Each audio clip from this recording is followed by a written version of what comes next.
Female suffrage was considered, for instance, considered abnormal, unnatural, absurd, and in one instance that I found, offensive that a woman would even think that a man did not adequately represent her interests. We've moved on because we talked about it, because we weren't afraid to talk about it.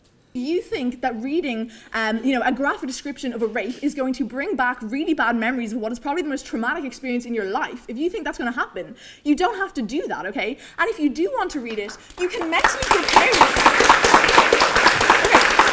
I went to the Milo Yiannopoulos event here in UCD, actually, since it's been discussed before. I listened to the Q&A, and it was literally just people asking Milo questions along the lines of, yeah, Milo, aren't those feminists crazy? Like, that's not a debate. That's literally the actual definition of an echo chamber. Like, this is not supportive of critical discourse. People talk an awful lot more about mental illness these days. But that doesn't mean that medical diagnosis has gone too far. It means that issues which were previously underappreciated have now come to the fore and are being discussed, which I think we can all agree is probably a good thing. Last speaker was saying, you know, about how the other side, our side, caricatures their side so much, because that's all of the experience that we have of each other. And we listen to the other side talk and we say, look, I mean, that's not what we believe at all. Clearly they're completely crazy and haven't listened to the arguments, you know?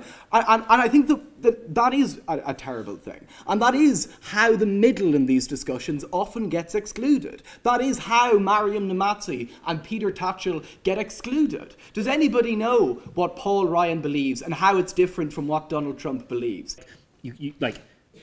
For just to pick an example, like I do a module on gender theory, right? And if somebody came into that module and like tried to interrupt us and being like, oh, sorry, I actually don't think sexism exists and I think men are oppressed, it would be impossible to develop like your theory any further, right? So for any kind of intellectual development, some kind of safe space is necessary.